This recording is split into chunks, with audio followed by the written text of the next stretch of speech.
Combattantes et combattants, la semaine dernière, nous avons tous assisté à des scènes de violence innommables qui n'honorent ni la mémoire ni les combats de notre héros, Étienne Tshisekedi Mulumba, paix à son âme. L'UDPS a fait de la non-violence son cheval de bataille et un axe stratégique de son combat politique. Rien, mais alors rien ne peut justifier une telle violence gratuite et aveugle au sein de notre famille politique, entre nous et contre les responsables du parti. Au nom de la présidence du parti, je condamne fermement les derniers actes de violence perpétrés dans l'enceinte de notre permanence, sanctuaire de la démocratie. Tout en déplorant les dégâts causés, j'ai compati à la souffrance morale et physique des victimes et leur exprime toute ma sympathie.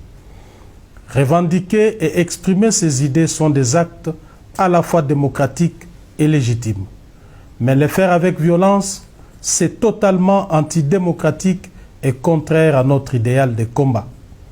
La violence ne saurait prendre le dessus sur notre détermination à prôner la non-violence, seule arme contre la barbarie.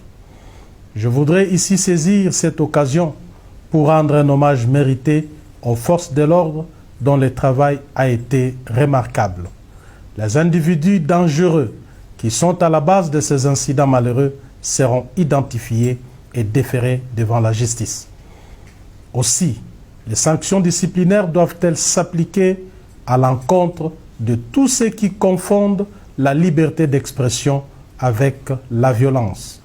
À l'initiative de nos pères fondateurs, l'UDPS a été créée en tant que parti politique avec un idéal et des objectifs à atteindre qui nécessitent un comportement digne. J'en appelle donc à la conscience et au sens élevé des responsabilités de chacun de nous, afin que cessent immédiatement les actes ignobles, sans intérêt et qui n'élèvent pas notre parti. La discipline ainsi que le respect dû à la hiérarchie doivent désormais être des mises afin d'assurer le fonctionnement correct et harmonieux de nos structures. Combattantes et combattants, nous avons traversé des moments plus difficiles que celui-ci. Ensemble, nous avons toujours été capables de transcender nos égos au profit de l'intérêt commun. J'attire votre attention sur le fait qu'à chaque tournant important de notre histoire, notre parti a toujours été l'objet de menaces de déstabilisation. Alors que nous avons déjà commencé le vaste chantier de redynamisation du parti avec comme première étape Kananga et Tshikapa, voilà qu'une main noire agit dans l'ombre pour tenter de nous diviser et déstabiliser. Nous sommes déjà au courant du dessein diabolique en gestation. De l'argent surquille et une guerre sans merci semblent déjà être déclarées contre l'UDPS, suite à nos déclarations de conserver le pouvoir le plus longtemps possible. Aussi, les récentes mobilisations des masses au stade des martyrs à Kinshasa, Kananga et Tshikapa en ont-elles été des éléments déclencheurs. Nous allons incessamment vous livrer quelques révélations à ce sujet. Contrairement aux apparences, ce n'est pas tant ma personne qui est visée, ni celle du secrétaire général. Nos détracteurs ont reçu une mission de déstabiliser le président de la République en cherchant à fragiliser l'UDPS, son appareil politique d'appui. Base silencieuse. Vous leur avez déjà répondu par votre présence massive au stade des martyrs le 15 février dernier à l'occasion du 38e anniversaire de notre cher parti. Je vous exhorte donc à demeurer ferme derrière le chef de l'État, notre seul et unique leader. Combattantes et combattants, je voudrais ici, bien que l'ayant assez souvent expliqué, revenir sur des questions qui suscitent encore débat au sein de notre famille politique. Il s'agit en effet de l'intérim du président du parti, du mandat spécial et de l'article 26 de nos statuts, lesquels stipulent, je cite, « En cas de décès, de démission, d'empêchement définitif, d'expiration des mandats ou d'interdiction d'exercer du président du parti, un directoire composé du président en exercice de la Convention démocratique du parti, du secrétaire général du parti, et du président de la commission électorale permanente du parti assume son intérim pour un délai ne dépassant pas 30 jours, au cours duquel il est tenu de convoquer une session extraordinaire du Congrès en vue de l'élection du nouveau président du parti. Les décisions pendant l'intérim doivent être prises par consensus. Fin des citations. Au regard de nos statuts, l'élection de notre président du parti à la magistrature suprême le 30 décembre 2018 n'est le placer nullement dans une situation d'empêchement définitif ni dans celle d'interdiction d'exercer. Afin de se conformer à l'article 96 de notre Constitution relatif à l'incompatibilité des fonctions des présidents de la République avec celle des présidents d'un parti politique, il devait prendre un acte pour le bon fonctionnement du parti. Lequel acte me donnait mandat d'assumer son intérim à la tête de notre parti jusqu'à la fin de son indisponibilité.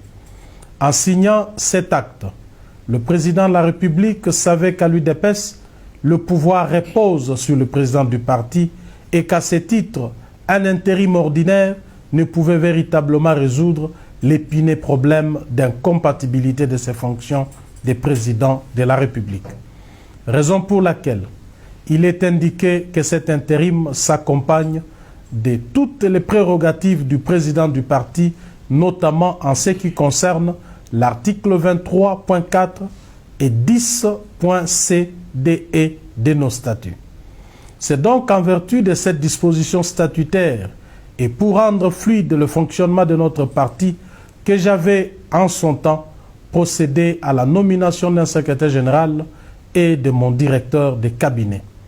Il apparaît donc clairement que l'évocation abusive, tendancieuse et partiale de l'article 26 de nos statuts par les détracteurs est une manipulation pour cacher leur trahison vis-à-vis du chef de l'État. Par ailleurs, contrairement aux fausses informations répandues, permettez-moi de déclarer avec force que jamais je n'ai nommé un quelconque bureau de la commission électorale du parti.